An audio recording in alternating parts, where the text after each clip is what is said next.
In 1973, the United Kingdom voted to join the European Economic Community, a group that was born out of the need to keep the continent intact after World War II. This evolved into the European Union in 1993. Even while being a part of the EU, the UK remained Eurosceptic, opting out of many of its programs, including accepting the euro as its currency. But now it is contemplating leaving the EU altogether. Britishers would vote on June 23rd in what is being called as the European Union referendum. Experts say Britain's exit or Brexit could potentially transform the politics of Europe. So far, polls suggest the country is divided 50-50.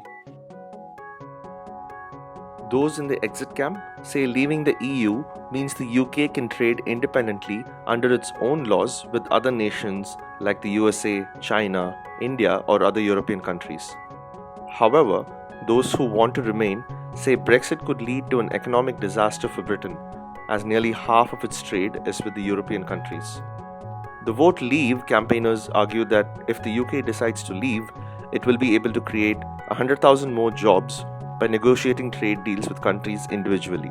But the Vote Remain campaigners contend that jobs in the UK are almost always linked to its ability to trade freely within the EU. The EU lets its citizens live in any of its member countries.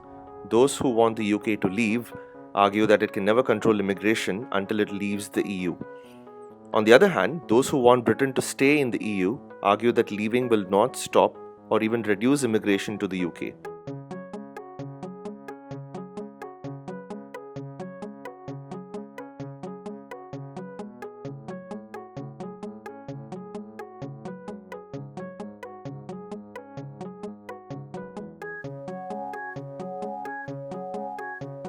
Well, what's at stake for India in all this?